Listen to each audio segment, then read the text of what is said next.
parcelle ya pouvoir ozana iloko akosala ndeko azolanda na Goma akozwa force akozala et aussi ba dirigeant pe bakozala éclairé na façon de faire na bango kaka ndenge makambo kenda. Prenons un peu l'élément de Patrick Mouyaya na France 24 ndenge à telle situation où à l'omoli option ya GRT, ça va nous permettre maintenant de expliquer dans quel contexte il y a la guerre et quelle est la situation Tozali, où est-ce qu'on les faille au gouvernement et qu'est-ce que le gouvernement peut faire demain pour sécuriser le Congo à travers la partie Est. Donc, Tolanda, Patrick Mouyaya qui était France 24 à l'Obaïboui. Systématique. Il y a encore des rapports qui nous sont parvenus, en tout cas par des observateurs qui sont localement, qui nous ont parlé des 70 à 90 jeunes, parce que c'est systématique, parce qu'il faut s'assurer que lorsque on fait une prise comme celle-là, on s'assure qu'on étouffe. Et on fait de parades de manipulation. Vous savez que, par exemple, dans cette guerre, le Rwanda a démontré de plus en plus que c'est véritablement l'empire et l'industrie du mensonge qui, de manière régulière, pompe à peu près 1000 tweets par jour, ce que moi j'appelle depuis quelques jours le poison rwandais, la manipulation, la désinformation, le mensonge qui est revendiqué au plus haut niveau du pouvoir. Mais militairement, c'est eux qui avancent. Militairement, c'est eux qui avancent. Je vous ai dit tout à l'heure que nous sommes dans une dynamique des guerres où il y a des batailles qui sont remportées par les uns et remportées par les autres. Mais l'idée ici, c'est qu'on ne devait plus justement être dans ce cadre-là, de lors qu'on avait choisi le cadre du processus de Luanda. C'est pour ça qu'il est important que le Conseil de sécurité, que la communauté internationale puisse tirer des conséquences dans l'immédiat du caractère inutilement belliqueux du président rwandais qui s'est traduit de toutes les manières, y compris par son langage que vous avez relevé tout à l'heure, c'est qui est contraire justement à tout ce qui est mis sur la table comme principe pour restaurer la paix dans l'Est. Si ça continue, Nord Kivu, Sud Kivu, voire autre chose, vous êtes prêts à porter la guerre au Rwanda? Ah, ouais, question, ils ont comme très intéressante. Ici, Patrick Mouyaya est en train d'expliquer la manœuvre de la rébellion selon les porte-paroles du gouvernement. Rébellion au moment où Ndenge Azuisake, il est en train même d'opérer des massacres contre les Wazalendo. Parce que les Wazalendo, où ils ont organisation, il y a autodéfense, il y a autochtones au Bazana Point, ils sont en train d'appuyer les FRDC au Bazobunda. Donc, parmi les cibles, selon les porte-paroles du gouvernement, les rebelles, il y a M23, Nanga, soutenu par les Rwanda, Ndenge Sobakangi Mboka, ils s'attaquent maintenant au massacre, il y a des jeunes, il y a Wazalendo. La question lui a été posée, si cette situation, il y a monté, il y a M23, massacre, il y a des jeunes, il y a Wazalendo, ils ont continué. Est-ce que vous êtes prêts à aller en guerre contre les Rwandais? Réponse. La paix dans l'Est. Si ça continue, Nord Kivu, Sud Kivu, voire autre chose, vous êtes prêts à porter la guerre au Rwanda? Écoutez, de toute évidence, toutes les hypothèses pour nous sont à table. Mais la première hypothèse, c'est de nous assurer d'abord que nous assurons la défense et l'intégrité de notre territoire, que nous protégeons nos populations, et que vous savez, l'option de la guerre est une option qui est envisagée. Nous y sommes déjà d'ailleurs. Ici, les propos, il y a porte-parole, il y a gouvernement, il y a clair. Option, il y a guerre, ils allient déjà na table. Donc, nous sommes déjà en guerre. Option, il y a guerre déjà envisageable. Là, c'est les porte-parole du gouvernement. Et dans pareille situation, il y a hypothèse aux unions. On n'a même pas besoin, il y a cause de la porte-parole, il y a gouvernement, l'Obayango. C'est clair et net, si la situation persiste, donc l'État congolais, pour protéger l'intégrité territoriale du Congo, pour protéger la population congolaise du côté est, doit aller en guerre contre les Rwandais. Mais cette guerre, guerre, n'a conflit oyo, qu'est-ce qui se passe réellement dans le conflit RDC, Rwanda via les M23? Parce que c'est ça le nœud, il y a guerre les lots. les acteurs principaux dans le conflit, c'est la RDC, les Rwanda, les M23, au bazar pour dire, et les groupes armés. Chers amis, bandeko nanga ou bozolanda biso na magazine na biso tolobela yango. La réalité, il y a likambo ya insécurité, nde na uti koloba, il va na 3 acteurs wana. Ce qui est sûr, M23 bazo se présenter lelo comme des rebelles. Un rebelle azali mutu oyo aboyi kolanda mibeko, aboyi kondima régime oyo eza en place pour des revendications oyo. Pour des revendications oyo yazana yango ake asimbi manduki pour aya a changer ordre politique oyo eza sur le terrain, comme ça y a imposé oyo yazango tolobara la prise de pouvoir par les armes. Yango wana très souvent ezalaka ba manœuvre ya ba rebelle. Mais dans le cas d'espèce, situation ya est na biso eza un peu plus particulier. C'est vrai, les temps forts, il y a des groupes armés, il y a des conflits armés. Namboka na biso et depuis 1997 avec l'arrivée des AFDEL. Et très souvent, depuis l'arrivée des AFDEL, vous connaissez l'histoire, même l'AFDEL a été soutenu par les Rwandais. Ça fait maintenant toujours qu'il y a près de 30 ans. À chaque fois qu'il y a des prétentions, des divergences politiques, les acteurs politiques congolais ont pris la méthode d'aller au Rwanda pour amener une rébellion, afin d'amener les gouvernements sur la table de négociation pour que enfin bango bazwa solution na makambo bazoluka. Wana eza réalité. Et puis cette rébellion à niveau oyo est échappé na yangote. Na asi bomona lelo bazoloba M23 et AFC. Ya nanga. Biso toyebi nanga awa azalaki muto a organisé ba élection, azalaki président ya une institution citoyenne ou ezali seni.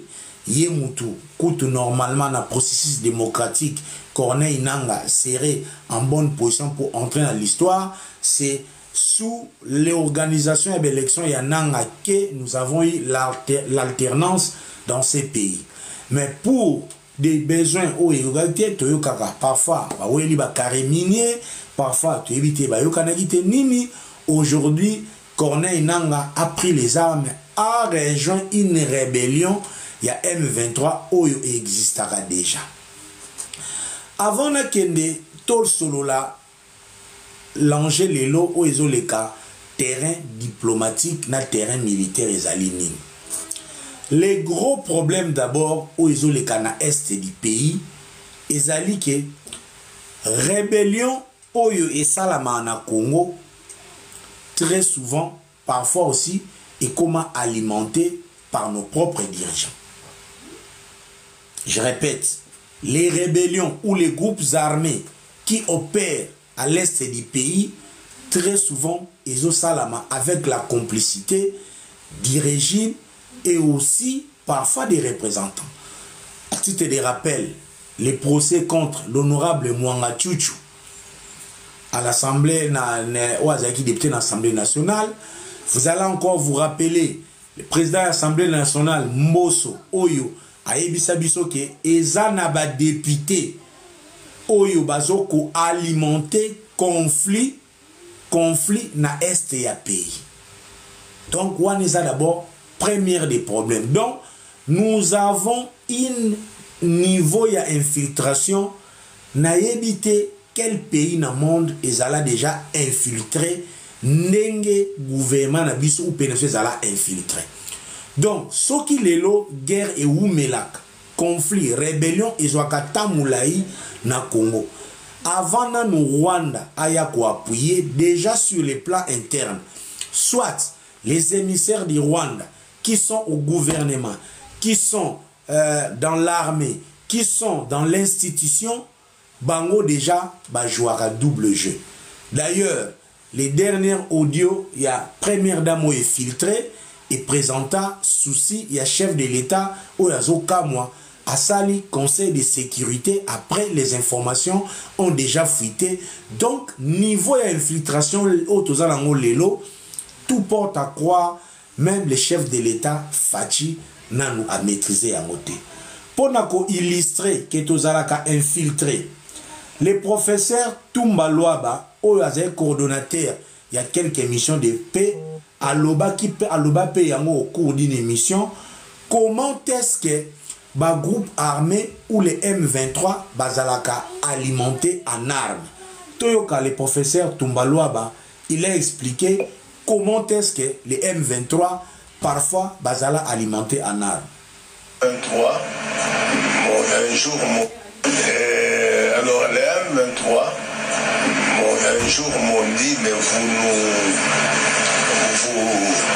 vous nous reprochez d'aller chercher des armes chez les Rwandais, les Ougandais et autres et tout ça. Mais si on vous disait qu'une partie, les M23, une partie de notre armement vient de la RDC. J'ai dit, mais comment ça?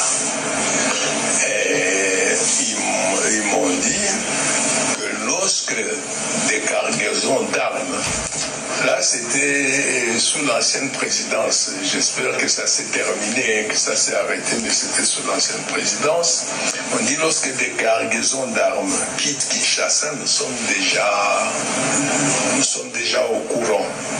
Nous sommes déjà au courant, ils suivent une certaine voie, ils arrivent quelque part, on tire en l'air, ils laissent la cargaison d'armes, eux aussi laissent la cargaison de matières précieuses et autres, et tout ça, le troc est fait, et c'est reparti. Voilà, j'espère que Boulandi, ils allaient professeur Toumbaloa Baza, professeur de relations internationales à l'université à Kinshasa. Il a joué aussi les rôles, il y a un processus, il y a paix, il y a Grand Lac, il y a Bossani Kombo, il y a structure à diriger. Donc c'est un témoin crédible.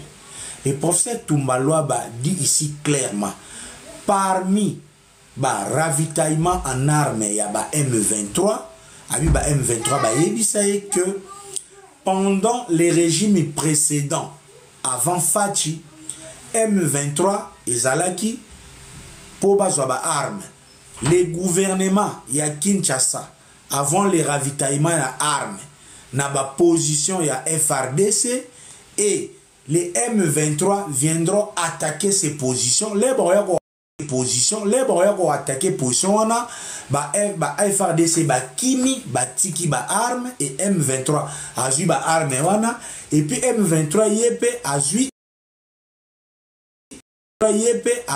a tiki ba minéré. Donc selon les professeurs Toumbaloa, à l'époque, si les M23 ba kangi une position, ba position monsieur ezalaka pona kosala troc.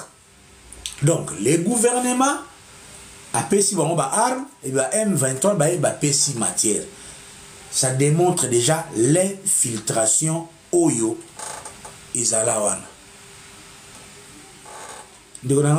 Où sont les preuves de ce qu'il dit? Mon frère, propos ya Moutou, et ça rappelle preuve. Le professeur Toumbaloa, il est vivant, il est connu. C'est lui qui a dit, il a mené le processus de paix, il a cité la M23. Procureur Bazo Rolanda. Si nous avons les services de sécurité, s'ils n'avaient pas cette information, ils peuvent ouvrir une réquisition d'information. Les profs ont expliqué Bango qui est Moutou Ebsaki et Salamaguine à partir de l'Ekokende. Donc, ce n'est pas ici les les preuves pour Koloba déjà témoignage naïe, à témoin crédible. C'est un professeur d'université, amena ba processus. Donc, c'est-à-dire que Waneza Moko Yabiloko Oyo, ils ont commis un conflit très complexe. Parce que lorsque la infiltration, aussi ça on a mokolomote. Il faut d'abord boyeba banani oyo bazo participer à l'infiltration. Ça c'est un. Les mêmes M23, lorsque le chef de l'État, Félix Tshisekedi, avait pris le pouvoir en ses débuts, a eu aussi à échanger avec les ministères de l'Intérieur de l'époque. Awa lisusu, eza témoignage, ya yemoko chef de l'État, a ebisaki biso, yango au cours d'une intervention, d'une communication officielle. Tolanda, c'est que le chef de l'État, a ebisaka biso à l'époque. 3 a été invité ici à Kinshasa par moi. Le M23 a été invité ici à Kinshasa par moi à une certaine époque. Je reconnais qu'il y a eu des représentants du M23 ici. Et c'était à l'époque où j'avais pour ministre, nous avions pour ministre de l'Intérieur M. Gilbert Kankonde. Donc ils ont peut-être rencontré le ministre de l'Intérieur pensant qu'il le faisait en mon nom, ce qui peut être normal. Voilà. Donc, déjà ici, par rapport à la problématique, il y a M23, où les régimes Fachi a hérité des prédécesseurs Naye. La première approche, c'était négociation. C'est là aussi maintenant, on a parti Oyo. Quels sont les terrains Oyo et ça en gelé. Les terrains principaux dans le conflit Oyo, et ça terrain diplomatique, na terrain militaire. Les terrains diplomatiques, et c'est ngaka kosolola. Et c'est ngaka négociation. Ce qui dit négociation, qui dit sorry, go, please.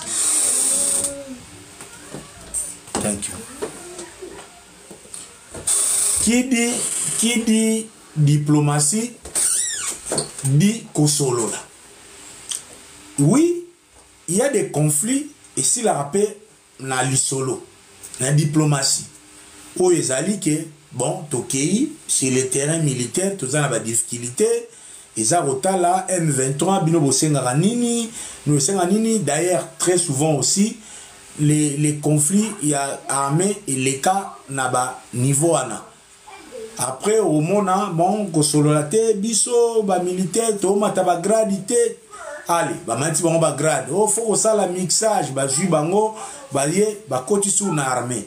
D'ailleurs, on cite ba bateau, ba commandant ya opération ya M23, oh ba mené attaque ya Minova. Il serait batu oyo Fachi aeki gokuta oyo Fachi a libéraki. Après que Batouana, Bazalaka, ceux qui va prisonnier par rapport à Batako et les Kakakala. Donc, bref, ces conflits, diplomatie, n'a solo la négociation, ils appellent l'une des options.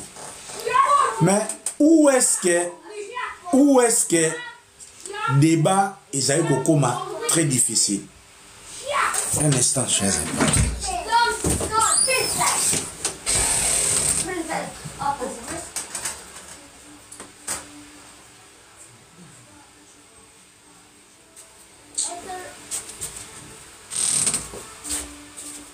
Pardon pour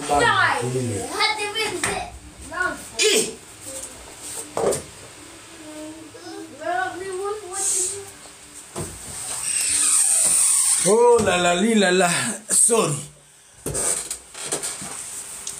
Toutes nos excuses pour ceux qui nous suivent. Oui, bien, après Kobana Bananae, Landiti Awa. Donc, nous aurons les terrains diplomatiques et les terrains militaires. Dans le niveau Tozali Lelo, l'enjeu c'est quoi? Naïb Sagibino très bien que ils en ont 3 acteurs. Barebel, gouvernement congolais, na Rwanda Oyo, azoko soutenir ba M23. Sur les plans militaires, quitte à la RDC, de s'organiser, de réunir tous les moyens possibles à Kende sur le terrain, à appliquer la loi de la force, à faire reculer les rebelles jusqu'à ce qu'à récupérer toutes les positions conflit ici là. Parce que les rebelles wana ba solo na minduki. Bato ba solo na minduki ba sala ba jeté. Les solo ya minduki ici là na minduki. wana eza option oyo eza d'abord normal parce que l'État aussi se caractérise par la puissance publique. L'État bayebaka ye na puissance publique parce que même ngana yo so totengami boya bakanga biso basambisi biso batie biso na prison. Donc so muta simbi minduki ata boza 10 20 ata boza 300 okomba rebelle, c'est le devoir ya l'État yim taza na moyen nyonso et à organiser armée et à soutenir armée pe sa ba moyen ba kende ba bunda ti basilisa. C'est l'option la plus naturelle pour aussi ça conflit. Mais pendant ces temps, réalité la guerre, faut armer nabino ezala efficace. Armer nabino ezala à la hauteur. Il y a ko bouter ba rebelle. Et conflit au ESA sur place tout le bas qui ont avec l'infiltration, position géographique, armement, soutien, il y a pays voisins. Tous ces éléments rendent la tâche très difficile na armée.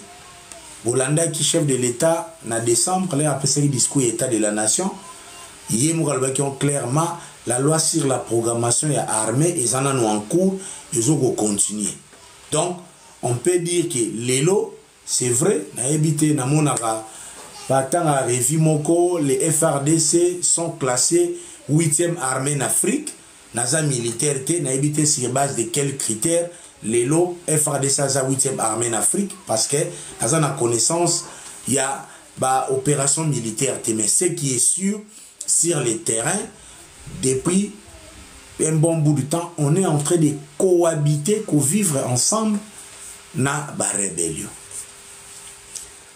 Les problèmes maintenant l'enjeu ezali ces rebelles auto bundana bango baza soutenu na Rwanda. Ce n'est pas un secret objectif ou eloko oeza envié ezali la matière première. Toyebi to Hollanda le Rwanda aussi est soutenu par la France. Donc soutien à Rwanda, soutien à France et soutien aussi peut-être il y a quelques multinationaux d'autres bakuna multinationaux d'intérêt dans la zone où parfois ils ont échappé biso. Donc les M23 ou les groupes rebelles autozo faire face nango, ce n'est pas la taille autozo mona avec Misuna biso, mais derrière et on dit très souvent la main noire qui est derrière les M23 et ça peut-être plus mouné no autozo monate. Mais eux du moins tokoki ko retenir oyo tokoki ko retenir eza Rwanda. Na niveau tokomi lelo RDC par rapport à terrain diplomatique à ça là quand même va avancer parce que na bisonyo so comme membre ya Nations Unies la RDC et le Rwanda toza na ba convention toza partie prenante na ba traité de paix. Donc Rwanda aza lié na devoir ya ko respecter ba frontière congolaise, RDCP aza lié na ko respecter ba frontière rwandaise parce que nous faisons tous partie na Organisation nationale des Nations Unies oyo mission nango eza mingi ya paix entre ba pays selon philosophie organisation. Et l'élo na droit international avant d'aller en guerre contre un pays, il faut qu'il y ait des motifs valables. Donc l'effet de dépasser vos frontières sans raison valable, qu'aucun na pays voisin, que ça l'opération militaire en droit international, babenga yango agression. Et un pays agressé, a na droit ya ko riposter, a na droit même de faire la guerre contre les pays agresseurs. Nettoie le contexte lelo. Donc, les rapports, il y a des experts et des Nations Unies et tangaki près de 3000 à 4000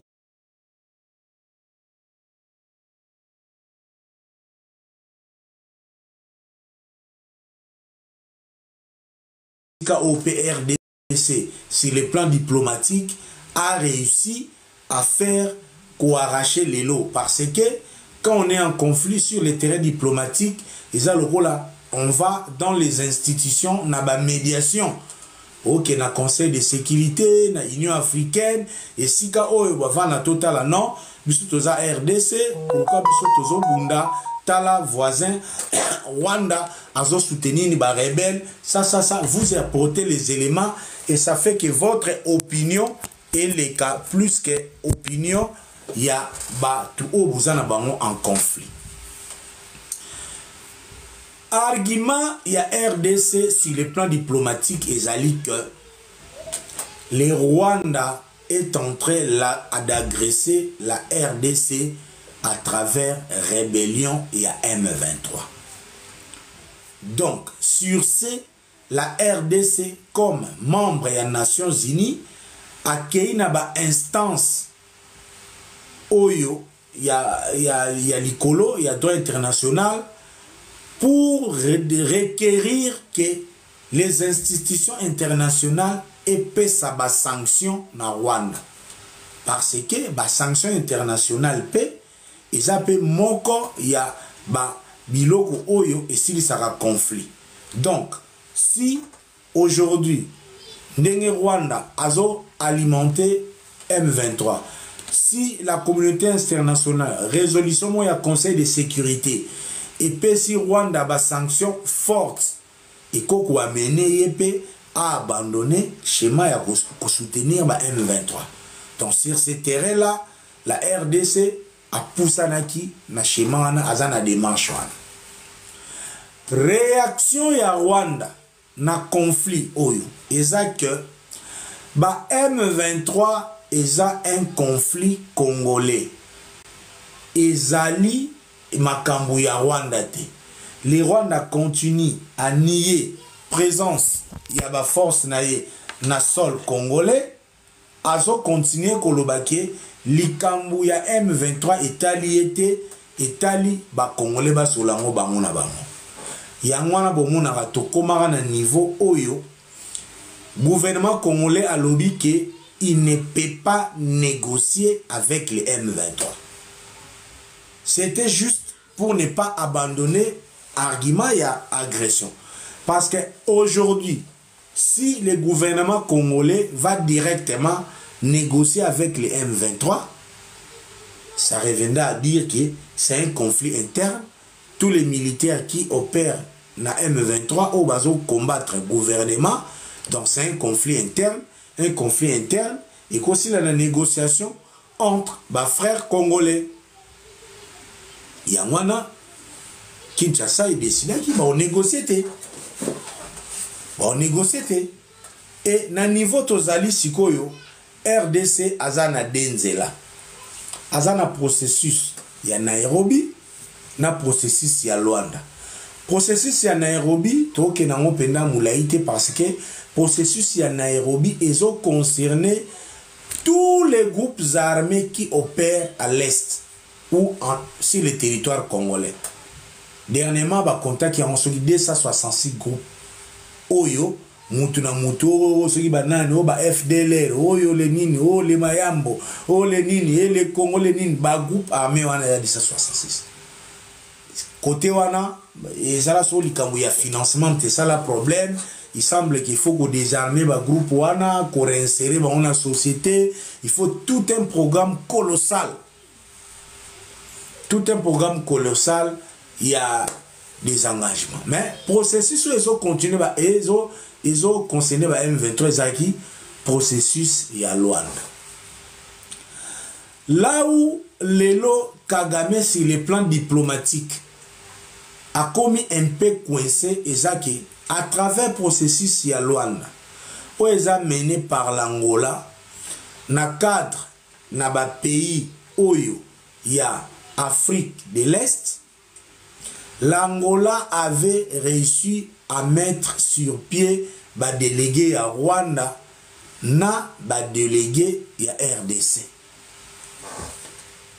Na table wana, c'était prévu le 15 décembre baya na Rwanda na RDC basa la accord esika Rwanda akozwa engagement na ye oyo akosoutenir sous ba M23 te. Ezalaki une étape très importante na diplomatie oyo ekomema vers la fin il y a conflit ou encore il y a soutien à Rwanda vers les M23. Curieusement, on arrive na Angola, les Rwanda, Kagame a été. Le fait que Kagame a été, donc terrain diplomatique, et pour s'analyser souté directement, au vous a même sortie médiatique, il y a Kagame allant jusqu'à traiter Félix Tshisekedi d'idiot, de les traiter Azalaki et lutter, tout ça. Donc parce que dans le conflit, dans le terrain diplomatique, on sous-entend aussi la guerre médiatique. Donc les Rwandais aujourd'hui, au-delà, il y a Kotala qui les Rwandais pour lui la démarche, c'est de montrer au monde qu'elle-même, la RDC, est incapable de gérer son conflit interne parce que son président n'a pas été élu, parce que les dirigeants qui dirigent la RDC est un idiot. Donc, wana eza ligne oyo Rwanda azwaki. Et au moment où tozali, ce qui est sûr, et le reçu il y a bien côté la RDC, ambassadeur des États-Unis dans le Conseil de sécurité avait pu confirmer le soutien à Rwanda dans la M23. Et sur le plan diplomatique dans le Conseil de sécurité, ils ont vote il y a résolution. Au moins, il y a retenir Rwanda comme pays agresseur, mais les pays africains, je pense qu'ils ont Somalie, Algérie, pays un peu plus réticents, apparemment proche de Rwanda. Et aussi, sur le plan diplomatique, le Rwanda est soutenu par la France. Donc, jusque-là, tout est mis na terrain. Ce qui est déjà sûr, Kagame ne vient plus na table de négociation. Parce que pour lui, que si il y a une table de négociation, il ne veut pas prendre des engagements au yuye à respecter et vous voyez à contre-pied. Parce que les losuki Kagame kaka tous les arguments où il a présenté pour azala militairement opérationnel. Si vous avez les arguments, il n'y aura plus d'arguments. Et à titre de rappel, vous voyez qu'aujourd'hui, si les Rwanda a eu la bénédiction, il y a soutien international parce que les Rwanda a très souvent fait du génocide. Il y a Rwanda comme élément moko, il y a propagande diplomatique. Donc les Rwanda, il y a eu victime, il y a génocide, et surtout que les Français fallait passer l'opération Kuna, et qu'il il avait fini depuis Sarkozy, il y a au Kangabango 4, et aujourd'hui, la France est sous les pieds. Il y a un.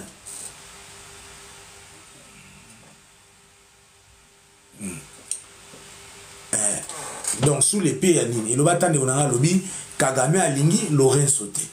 Or, Laurent Sopé, Aza, Wana, côté, donc, sur le plan diplomatique, déjà, Toloba, moins que les donnes puissent changer. On ne sait pas l'administration Trump, orientation ni Européen Sayango, on sait que Trump, pour lui, l'Afrique, ils ont une priorité, mais comme Bazar a besoin, car il y a matière, il y aura des conseillers, donc, en fin de compte, l'administration Trump aura un point de vue sur cette crise.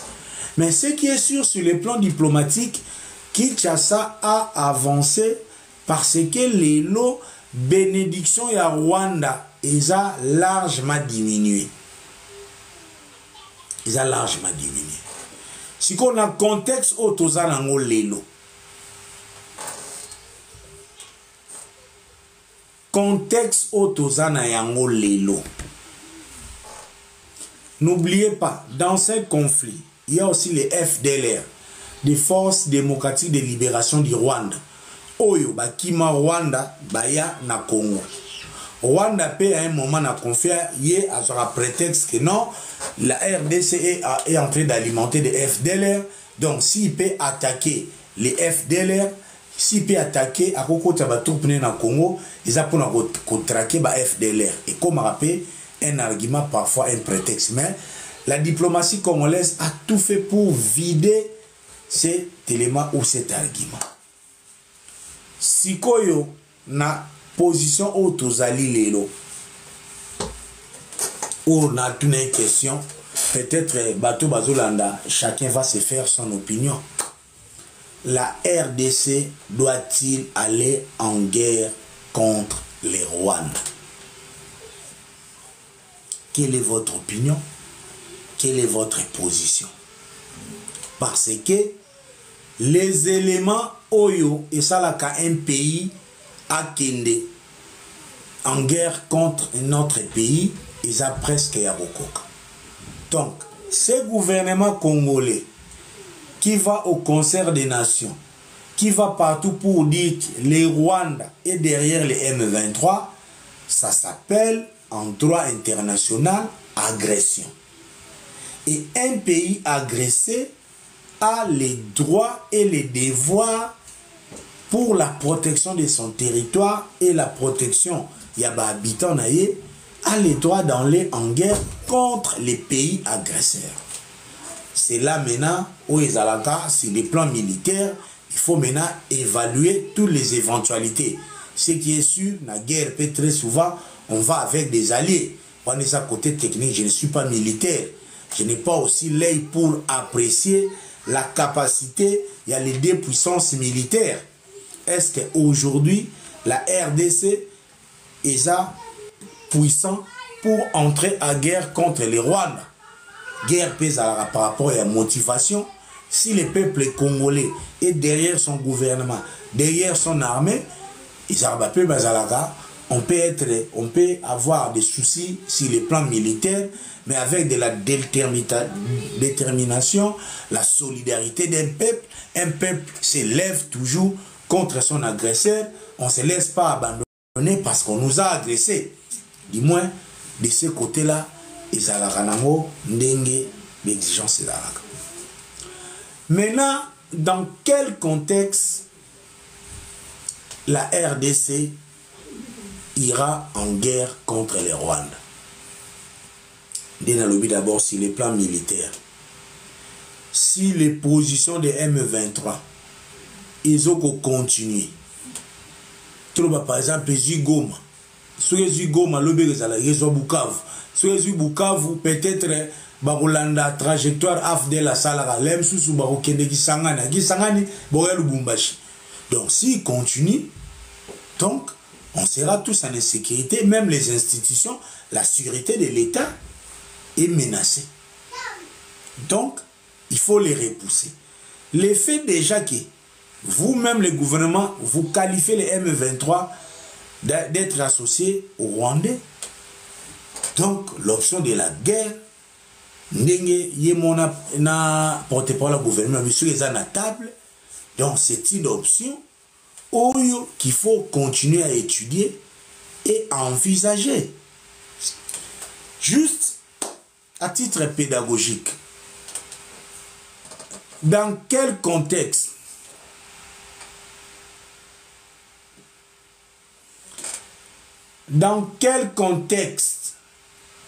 la RDC peut-il aller en guerre contre les Rwandais ou encore la procédure? La procédure, dans un pays démocratique, ce qui est sûr, le président de la République, article 219, sur 119 de la Constitution, je pense, ou encore l'article... Non, l'article peut-être 119 ou 149, quelque chose comme ça. Et puis, si ma condition est une présence au Congrès. Donc, les congrès se réunissent devant le président de la République pour écouter les discours de l'état de la nation, pour autoriser l'état d'urgence et aussi pour autoriser la guerre. Donc, c'est ça la procédure, réunir les deux chambres en congrès, solliciter l'autorisation de la guerre. Et après, avis, il y a Conseil supérieur et la défense. Parce que nous avons un Conseil supérieur et la défense au chef de l'État président. C'est le Conseil supérieur et la défense qui connaît aujourd'hui notre situation militaire, notre capacité militaire. Il y a sa avis. et après aussi avis il y a gouvernement na conseil des ministres. Donc tout le monde doit voir la situation, doit voir les inconvénients, doit aussi avoir les avantages et inconvénients. Même notre ministre de la jeunesse Atabat reproche qu'elle ne mériterait pas d'être là. Chacun donnerait son point de vue. La RDC ira-t-il en guerre contre les Rwandais? La question reste pendante et la question reste très ouverte. Parce que, na niveau tozo kende, gouvernement lobby Rwanda on ça derrière M23, donc nous pouvons déduire que c'est les Rwandais qui occupent Rutshuru, Sokinini, c'est les Rwandais qui occupent Minova, c'est les Rwandais qui veulent occuper Sake, c'est les Rwandais qui ambitionnent conquérir Goma, ainsi de suite. Donc, pour nous protéger, donc, à la moindre escarmouche, là, les conditions sont presque là, quitte à apprécier notre capacité militaire et notre position dans Niniwana. Donc, voilà un peu en ce qui concerne la situation sécuritaire dans volé à Liboso, il y a magazine Nabiso Lelo. Ce qui est sûr, les forces sont mobilisées, les gouverneurs militaires prennent des dispositions, les renforts sont donnés, toute l'énergie, toutes les forces sont concentrées à la défense. Il y a ville, il y a Goma. Les porte-parole et le gouvernement a même dit que les guerre, on perd parfois des batailles, mais ils n'ont pas perdu la guerre, donc ils continuent à se battre, ils continuent à se mobiliser pour na li Kamboango et si la na ndenge mbala moko tokoma na kimia Goma Bukavu partir na tout ezonga ndenge tozalelaka. Ke na deuxième partie na biso o tozo chitele Fabien Kouswanika accuse Bokechu et Perrault Loire. Nous sommes ici dans l'affaire audio et à Première Dame. Dans cette affaire de Naïm Sagibino, je n'ai pas besoin d'aller fouiller au audio 1, audio 2, audio 3. C'est une affaire qui n'aura peut-être yaki na kilo ya buzz, mais oyo déjà ezu court na yango. J'en fais juste un commentaire, une observation. Parce que les préoccupations ont été soulevées na moko ya ndeko oyo asolara masolo oyo etali politique masolo esengi changement ya mboka na biso qui n'est autre que Fabien Kouswanika ou aza moko ya ba journaliste ou encore ba chroniqueur politique ou aza très engagé par rapport à makambo wana. Na yebi ke na mboka na biso tokoma na habitude ya kozwa makambo lokola ba buzz. Les tolo ba makambo ya ba audio ya Première Dame, les tolo ba insécurité, les mots ont été sortis que le chef de l'État a na conseil de sécurité. Après il y a des fuites côté Rwanda. C'est sorti na ba audio toyoki ya Première Dame. Jusque là officiellement ça n'a pas été remis en cause. Donc c'est un problème sérieux. Moi comme sociologue, on a le baga, les faits précèdent les droits. Ce n'est pas l'effet d'esquiver un problème qui n'est pas la solution à un problème. Parce qu'on a eu des audios, on est filtré. On a eu des indiscrétions, on est bimi dans un contexte, on est bimaki. Si aujourd'hui, on ne prend pas les dispositions, ce qui total a honte, ce qui to esquivé en haut, parce que Première Dame a zamutu malamu, parce que Première Dame a sali sabatu, parce que ça fait une partie, il y a honneur, il y a chef de l'État, toko rendre mboka oyo, toko rendre yango service te. Il faut nous souvenir, avec Mouzé Kabila, tozalaka na Mouzé Kabila était rare chef de l'État, a eu pouvoir sans que la Constitution puisse disposer en cas de décès Yamouzé qui va remplacer. Comme c'était un chef rebelle, même ses collaborateurs, personne n'osait soulever la question pour dire que va vous remplacer. Et ça peut-être début, il y a un problème belé, parce que nous avons aussi eu un président qui a été assassiné en fonction, par là qu'il était président en fonction, que ni la loi ni la Constitution n'avaient prévu de dispositions. Donc, pour ceux qui estiment que Makambouya audio y a première dame, makelele après Tobosani Yango, allez lobby. Ce qui va audio moussou c'est bimi, toye lisusu makelele Tobosani. Là, nous cessons d'être un peuple.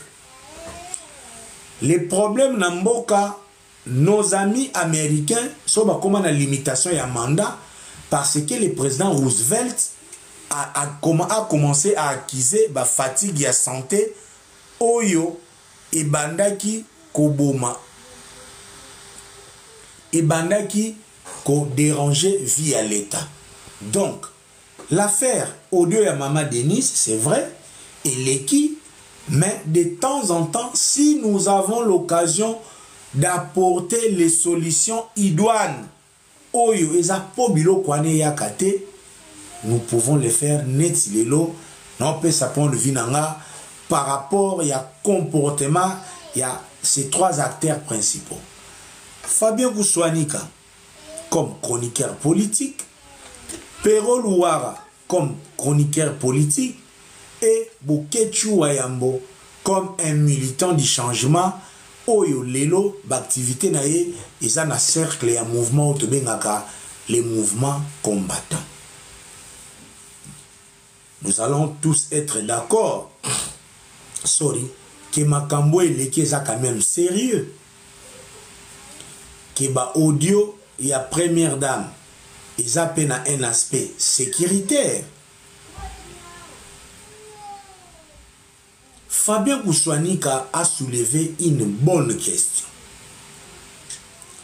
Curieusement, on a eu les audios contre la première dame, mais les gens s'y posaient. Oh, c'est pas pour rien dans la émission, tonton promo bakangi déplique. Parce que qui n'a pas ça information à vérifier. Donc, je peux vérifier ce qui déplique à arrêter et vous apporter la réponse. Toyebi Bokechu Wayam, Toyebi Fabien Goussouanika, Toyebi Pero Louara, Toyebi Moussala Nabango. D'ailleurs, Pero Louara, Azandeko Oyo, Ayela Biso, ma caméra. Donc, Pero Louara nous a toujours dit qu'il a des caméras très puissantes et très techniques, que la caméra ya Pero Louara, ils ont la limite. La caméra ya Pero Louara, ils sont capables d'aller là où personne ne peut aller. Il a fondé souvent sa critique par rapport à la gestion du pays, par rapport aux informations, aux caméras naïras. Quelle était la préoccupation de Fabien Goussouanika? Parce que lorsque cette affaire a débuté, Fabien Goussouanika n'avait pas encore émis ses opinions ou n'avait pas encore fait des émissions. Fabien Goussouanika a tuni question oyo. Ou à manger quel autre. Faut le voir la maman Sandra. So vous avez audio nanga, so na liaki 100 francs, bimi sanga na poisse. Yo zotala nga wana. Ba di pont. Bino ko bi bana bala bolo bageno, boliaki te. La préoccupation de Fabien. On a Fabien, Boketua Yambo a vendu sa langue. Son silence a été acheté. God, please. Pourquoi Fabien dit ceci? Parce que Boketua Yambo makambo ibandi Boketua Yambo aloba ki boy.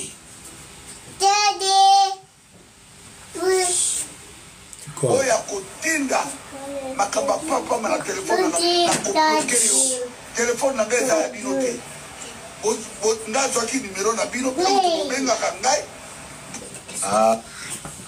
Donc attitude ya Boketua Yambo et comme ici Fabien Kuswanika.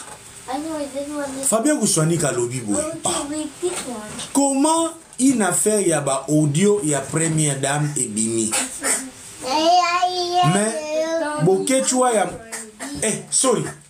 Guys, please, I'll finish. Go out. Go straight, please. Go out. I'm working. Sorry. Allez, guys, kill one. How about for dinner? He's not going out. Go out. Bye bye. Sorry, oyo ba combattant. Bino baba ta peuple mokonzi. Bye bye. Bye bye. Fabien Kuswanika a mituni, mais comment